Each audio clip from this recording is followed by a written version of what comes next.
गीतांजलि लेके आई हूँ नॉनस्टॉप खबरें बाइन टाइम्स की ओर से। रणनीतिक साझेदारी पर चर्चा करने के लिए राजनाथ सिंह रूस की 3 दिवसीय यात्रा पर रवाना। रक्षा मंत्री राजनाथ सिंह सोमवार को रूस की 3 दिवसीय यात्रा पर रवाना हुए, जिसके दौरान वे शीर्ष रूसी सैन्य ब्रास के साथ वार्ता करेंगे और द्वितीय विश्व युद्ध में जर्मनी पर सोवियत विजय की 75वीं वर्षगांठ के अवसर पर मॉस्को में एक भव्य सैन्य परेड में भाग लेंगे। ये 4 महीनों में एक वरिष्ठ केंद्रीय मंत्री द्वारा विदेश यात्रा की पहली यात्रा है, क्योंकि कोरोना वायरस महामारी के मद्देनज़र विदेश यात्राएं प्रतिबंधित थीं। केंद्रीय मंत्रिमंडल के एक वरिष्ठ सदस्य द्वारा विदेश की अंतिम यात्रा वित्त मंत्री निर्मला सीतारामन द्वारा की गई थी, जब उन्होंने रियाद का दौरा किया था। 22 से 24 फरवरी को G20 वित्त मंत्रियों की बैठक में भाग लेने के लिए। सीतारामन की यात्रा से पहले विदेश मंत्री एस जयशंकर ने 18 से 19 फरवरी तक जर्मनी का दौरा किया। रक्षा मंत्री की रूस की यात्रा के बीच एक सीमा पार गतिरोध के बीच आता है भारत और चीन। विशेषकर 15 जून को पूर्वी लद्दाख की गैलवान घाटी में चीनी सैनिकों द्वारा 20 भारतीय सेना के जवानों की हत्या के बाद।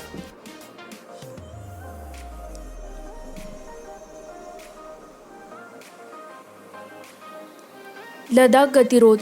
सरकार विपक्ष को पूरी परिपक्वता के साथ काम करना चाहिए। बसपा अध्यक्ष मायावती ने सोमवार को कहा कि सरकार और विपक्ष को उस समय पूरी परिपक्वता और एकजुटता के साथ काम करना चाहिए जब चीन के साथ सीमा पर तनाव है। उन्होंने कहा कि सेना सहित 20 जवानों की मौत पर पूरा देश बहुत दुखी और गुस्से में है। कर्नल 15 जून को लद्दाख में चीनी सेना के साथ संघर्ष में।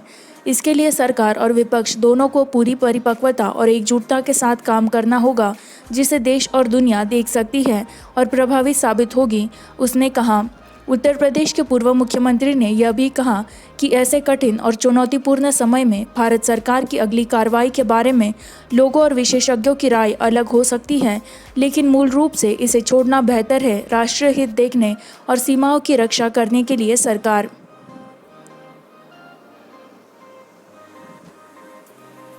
महाराष्ट्र सरकार ने गैलवन वैली के टकराव के बाद 5,000 करोड़ रुपए की 3 चीनी परियोजनाओं को मुक्त कर दिया। अधिकारियों ने कहा कि महाराष्ट्र सरकार ने हाल ही में संपन्न चुंबकीय महाराष्ट्र 2.0 निवेशक बैठक में चीनी कंपनियों के साथ 3 बड़े समझौतों पर हस्ताक्षर किए हैं। अधिकारियों ने राज्य में लगभग 5,000 करोड़ रुपए के निवेश की घोषणा की है। केंद्र सरकार भारत चीन सीमा पर विकास और 20 भारतीय सैनिकों की हत्या से पहले इन समझौतों पर हस्ताक्षर किए गए थे।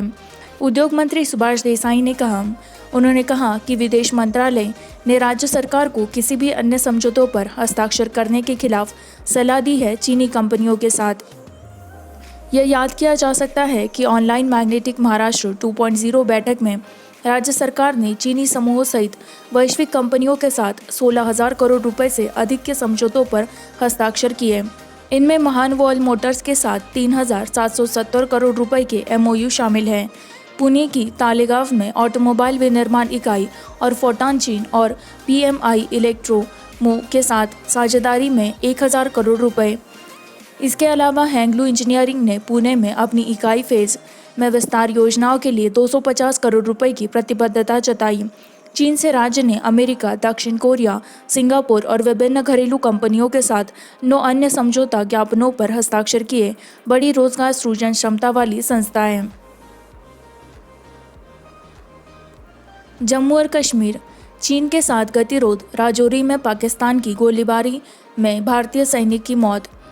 पूर्वी लद्दाख में भारतीय और चीनी सैनिकों के बीच जारी तनाव के बीच जम्मू कश्मीर में नियंत्रण रेखा LOC बहुत गर्म हो गई है और सीमावर्ती जिले राजौरी में सीमा पर गोलाबारी में पाकिस्तानी सैनिकों की गोलाबारी में एक भारतीय जवान शहीद हो गया। रक्षा सूत्रों ने कहा कि पाकिस्तानी सैनिकों ने सीमा पर संघर्ष विराम का उल्लंघन किया और राजौरी के नौशेरा सेक्टर में सेना की चौकियों और असैन्य क्षेत्रों पर सुबह करीब 5:30 पर गोलीबारी की। उन्होंने कहा कि पाकिस्तानी सैनिकों की गोलाबारी में नियंत्रण रेखा LOC पर तैनात एक सैनिक शहीद हो गया। मृतक जवान की पहचान हवलदार दीपक कार्की के रूप में की गई। सेना के जवान पाकिस्तानी सेना की गोलाबारी का जवाब दे रहे थे और LOC के पार उनकी चौकियों और चौकियों को निशाना बना रहे थे। उन्होंने कहा कि दोनों पक्षों के बीच गोलाबारी और मोर्टार की भारी अदला बदली चल रही थी। यह भारतीय सैनिक की चौथी मौत है। पाकिस्तानी सेना ने इस महीने एलओसी पर गोलाबारी की। पाकिस्तानी सैनिकों ने पूंछ जिले के कृष्णा घाटी सेक्टर में भी तड़के करीब 3:30 पर सीमा पर संघर्ष विराम का उल्लंघन किया। लक्षित सेना की स्थिति और नागरिक क्षेत्र।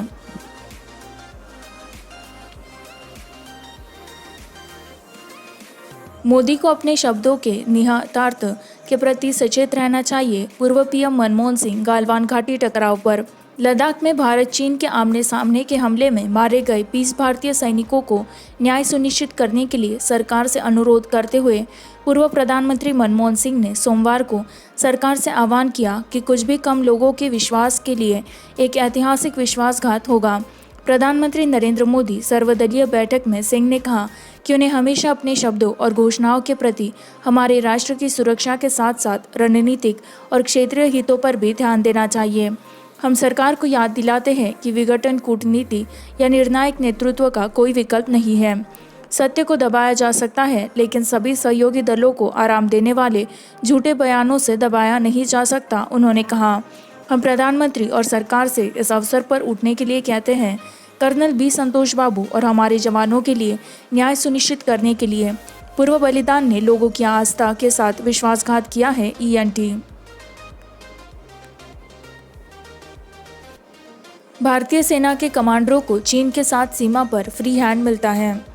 चीन की आक्रामकता के आधार पर वास्तविक नियंत्रण रेखा को सुधारने की स्वतंत्रता के साथ सेना के कमांडरों को देते हुए भारत ने रविवार को चीनी राजदूत सुन वेदोंग को 15 जून के हिंसक चेहरे के खिलाफ एक मजबूत विरोध प्रदर्शन करने के लिए बुलाया। यह भी सामने आया कि अमेरिका दोनों देशों के साथ बातचीत कर सीमा संकट को टालने की कोशिश कर रहा है।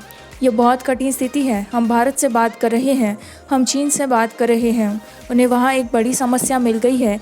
वे मारपीट पर उतर आए हैं और हम देखेंगे कि क्या होता है। हम कोशिश करेंगे और उनकी मदद करेंगे। अमेरिकी राष्ट्रपति डोनाल्ड ट्रंप ने व्हाइट हाउस में संवाददाताओं से कहा। प्रधानमंत्री राजनाथ सिंह ने रक्षा स्टाफ के प्रमुख बिपिन रावत और 3 सेवा प्रमुखों के साथ एक घंटे तक बैठक की। सूत्रों ने कहा कि चीनी सैनिकों के जुझारूपन से निपटने के लिए स्वतंत्र निर्णय लेने पर चर्चा की गई और फिर से जोर दिया गया। 15 जून को गालवान के पेट्रोलिंग पॉइंट 14 में भारतीय सैनिकों पर छड़े और नाखूनों से जड़े बांस के डंडे के साथ चीनी हमला प्रोटोकॉल के बंदों सैनिकों के लिए एक अचंभे के रूप में आया।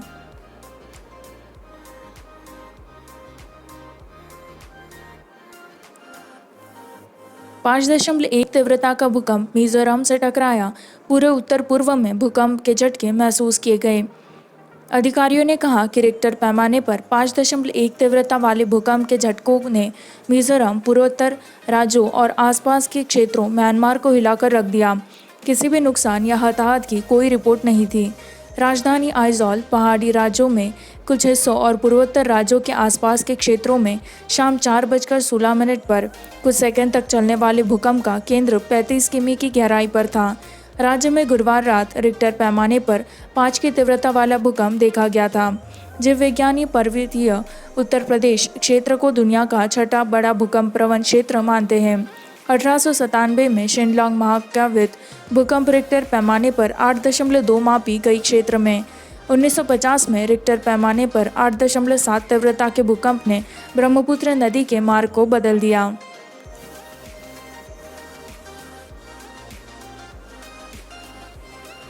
$445 मौतों के साथ भारत दैनिक टोल में सबसे खराब स्पाइक रिकॉर्ड करता है। कोविड-19 टैली 4.25 लाख पर।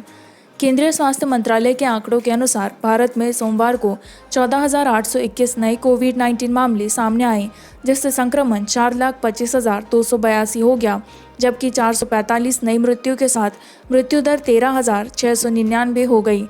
देश में 11वें दिन 10,000 मामले दर्ज किए गए।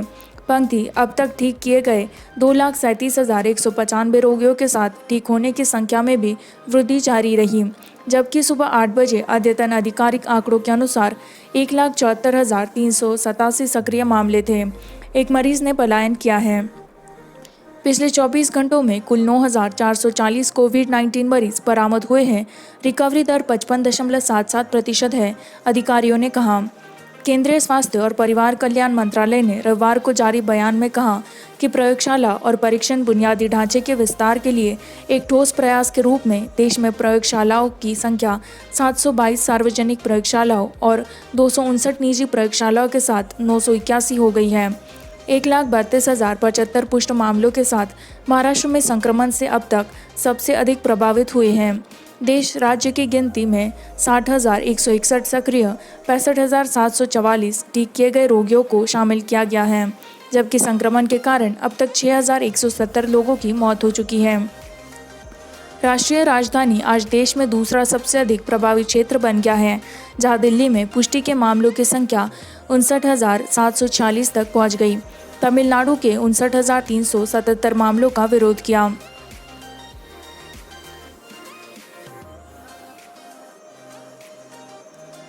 पेप्सिको ने बंगाल में चक्रवात प्रभावित गांवों के लिए राहत की घोषणा की। खाद्य और पेय पदार्थ प्रमुख पेप्सिको ने सोमवार को कहा कि वह पश्चिम बंगाल के कुछ जिलों में चक्रवात अम्फान प्रभावित गांवों में सुरक्षित पानी के लिए सामुदायिक पानी फिल्टर स्थापित करेगी। 80 सामुदायिक फिल्टर लगाने के 1 वर्ष से अधिक समय तक स्वच्छ पानी की उपलब्धता हो सकेगी। पूर्वा मेदिनीपुर, हावड़ा, कोलकाता और दक्षिण 24 परगना जिलों में 8,000 से अधिक लोगों को लाभान्वित करते हुए उन्होंने कहा। पेप्सिको फाउंडेशन ने सतत पर्यावरण और पारिस्थितिक विकास सोसाइटी सीड्स के साथ भागीदारी की है ताकि राहत हस्तक्षेप कार्यक्रम चलाया जा सके और जीवन रक्षक सहायता प्रदान की जा सके। चक्रवात से प्रभावित लोग, कंपनी ने एक बयान में कहा, ESED इन गांवों में 3,75,000 भोजन और 1,000 स्वच्छता किट भी प्रदान करेगा। आमतौर पर पेप्सिको फाउंडेशन ने हाल ही में एक कार्यक्रम में $3 मिलियन अमेरिकी डॉलर के नए जल से की घोषणा की, जिसका उद्देश्य सुरक्षित पानी प्रदान करना है, कृषि समुदायों तक पहुंच और पश्चिम बंगाल के कुछ हिस्सों सहित उच्च जल जोखिम वाले क्षेत्रों में महिलाओं की मदद करना।